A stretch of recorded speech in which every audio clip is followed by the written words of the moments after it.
It is that time of year when we normally start thinking about picking Brussels sprouts.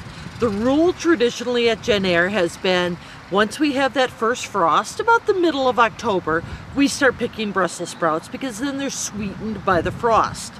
This year, we have to break that rule. With all of the rain and all of the overcast days that we've had, the Brussels sprouts are just prone and ready for any kind of moisture diseases.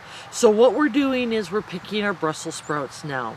Normally, a stalk of Brussels sprouts would have between a pound and a pound and a half of Brussels sprouts on them.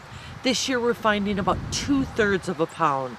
So the weather has not only caused some diseases or the potential for fungus and diseases, but it's also caused a great reduction in our Brussels sprouts.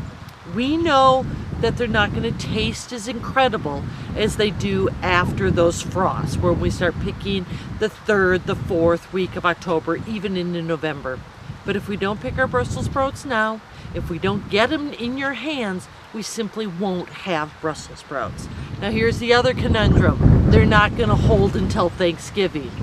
Because they're not as robust and they're not as prolific, and the bulbs on the sprout themselves is not as dense, they're simply not going to hold as long as we normally would see, which could be 2 months in your fridge.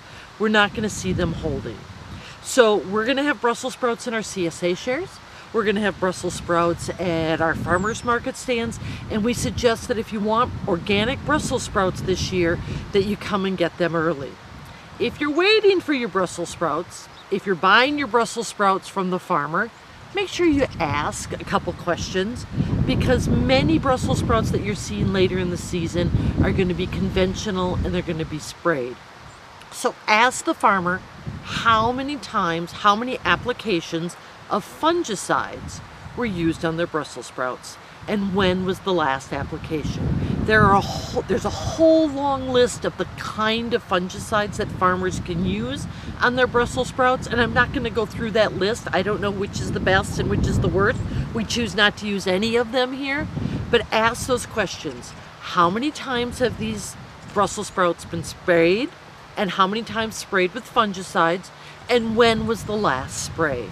Then make your decision if you really want to purchase those Brussels sprouts, or if maybe you just need to wait till next year.